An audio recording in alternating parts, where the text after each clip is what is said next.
కరెక్ట్గా పెడితే డెఫినెట్గా సక్సెస్ అయ్యే అవకాశం ఉంటుంది. అలాగే ఇప్పుడు ఆయన శిష్యుడే రేవంత్ రెడ్డి, శిష్యుడు అనొచ్చో లేదో లేకపోతే కొలీగు, రేవంత్ రెడ్డి పక్కన సీఎం అయి ఉన్నాడు ఆయనతో కూడా షెడ్యూల్ 9 షెడ్యూల్ 10 వెంటనే సెటిల్ చేసుకోండి, మనకు ఎంత వస్తుందో చూడండి. అది కూడా మొన్న ఎఫిడేవిట్లో వేసిన ప్రకారం,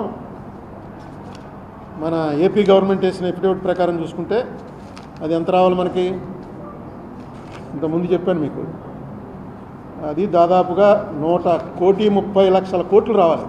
1,30,000 కోట్లు, 1,30,000 కోట్ల రూపాయల్లో 58% మనకు రావాలి.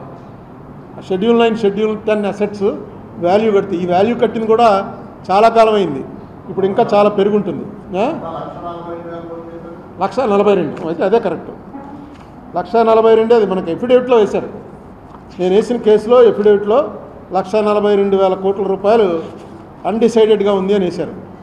ఆ వేసిన దాంట్లో ఇప్పుడు మనకు ఎంత రావాలో అక్కడ ఉన్నది రేవంత్ రెడ్డి గారు, నెక్స్ట్ బెస్ట్ ఉన్నది బీజేపీ.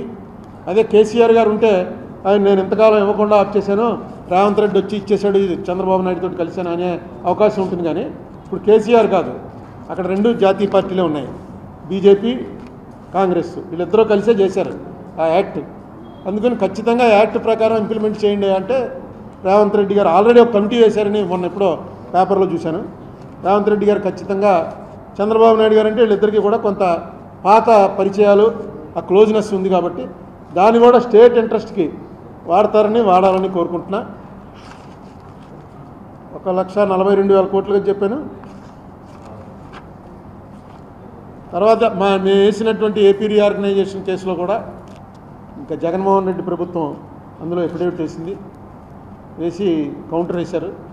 ఆ కౌంటర్ వేసిన దాన్ని మీరు కొనసాగించండి, ఇంకొక పెద్ద ప్లేటర్ని పెట్టి దాని విషయం కూడా ఏపీ రీఆర్గనైజేషన్ కేసు మీద నేను వేసినటువంటి కేసులో మనం ఏదైతే అడిగామో రిలీఫ్, ఆ రిలీఫ్కి ప్రభుత్వం తరఫున ఎవరన్నా పెద్దవాళ్ళు వస్తే ఆ కేసు కూడా కరెక్ట్గా నడుస్తుంది. అలాగే నేను ఎప్పటి నుంచో చంద్రబాబు నాయుడు గారిని కలిసి కూడా అడిగాను.